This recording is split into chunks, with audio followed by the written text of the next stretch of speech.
The strained relationship between Darth Vader and Imperial Admiral Kendal Ozzel was one that occurred over a relatively short 3-year period between the events of Episode 4 and Episode 5. Although Ozzel was despised by many in the Imperial Navy for reasons that we'll see, the relationship between Vader and Ozzel was hostile due to their being intertwined in the leadership of Death Squadron and the prize of the Empire, the Super Star Destroyer, the Executor. Kendal Ozzel was born on the planet of Karaida into a wealthy family, achieving their wealth through commerce. Across the galaxy, the name Ozzel was connected to its long naval heritage, and was considered to be among the families known as the Generationals, families with long military service traditions with the Republic Navy. Later in his career, Ozzel would employ his bloodline as a tool to rise through the social, political, and military ranks of the Republic during the Clone War, supporting the rise of Palpatine, and then of course to great effect within the Galactic Empire. Vader himself would look upon such a record with disgust, but would be more concerned with the results of such a figure. But it was Ozzel's fellow Imperial officers where hostilities between Ozzel and Vader would be preyed upon, making Ozzel's inabilities and incompetence serve to annoy the Sith Lord. But again, Vader's hatred of Ozzel that would grow before the Empire Strikes Back was a product of their work together in Death Squadron following the Battle of Yavin, and perhaps more importantly, their command of the Executor. When the Executor was finally completed 6 months after the loss of the Death Star, Vader commanded the Super Star Destroyer not with Ozzel as the commanding admiral, but Admiral Griff. However, the death of Admiral Griff during the Rebel evacuation of their base on Yavin 4 meant the role of Fleet Admiral for Death Squadron had to be filled. Initially, the decision was not easy for the Imperial naval hierarchy, as granting command over the Executor meant granting command over the most powerful starship in the galaxy. Reluctantly, the Navy granted the position to Kendal Ozzel, who was now the new admiral in command of the Executor. Hilariously, although Ozzel's wealth and familial ties would be important, one of the primary reasons for Ozzel to obtain the position was the belief that he wouldn't be stupid enough to argue and quarrel with Vader. Foolishly, Ozzel believed he was Vader's equal in the hierarchy of Death Squadron, but he would soon come to learn he was merely a figurehead who did as Vader demanded.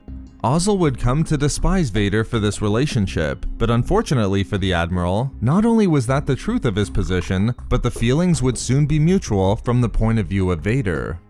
We've discussed in a recent video that following the Executor's failed destruction of the Rebellion during their evacuation of Yavin 4 and the formation of Death Squadron, it was Vader and Grand Admiral Thrawn that developed and executed the plan for bringing the Rebellion within the grasp of the Empire.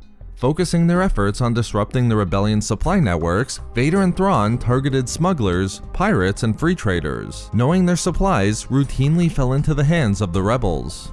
Therefore, in the months between the formation of Death Squadron, it was the firepower commanded by Vader and the tactical genius of Thrawn that closed the Empire in around the rebel base on Hoth, and not Ozzel.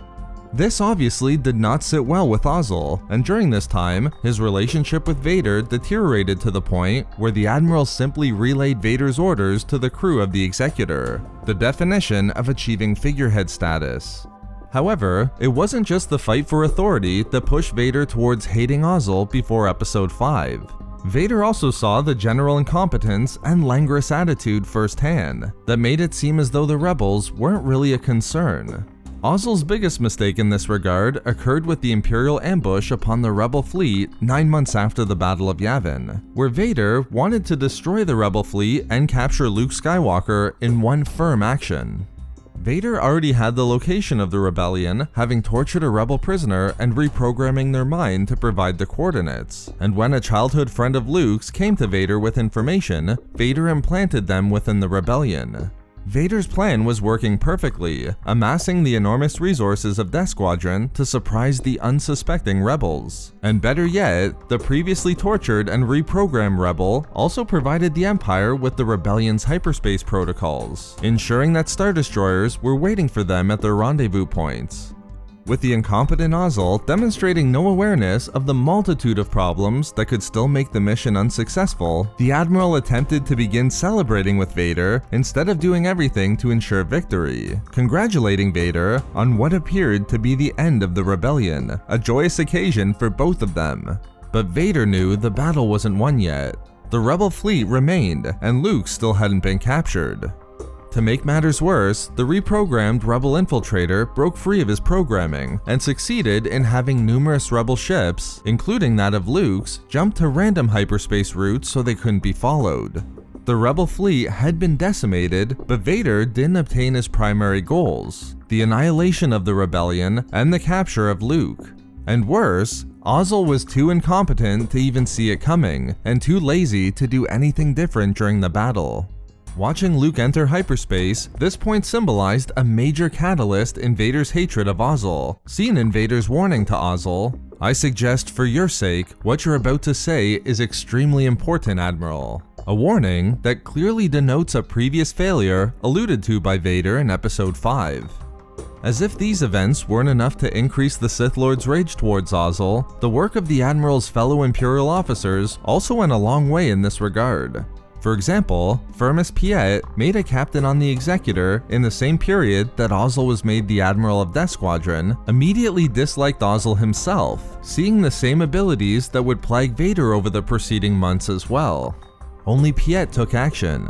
Recognizing Ozzel didn't have the abilities to destroy the rebellion, Piet actively organized and engineered Ozzel's downfall, attempting to serve up the Admiral to Vader's wrath any way he could.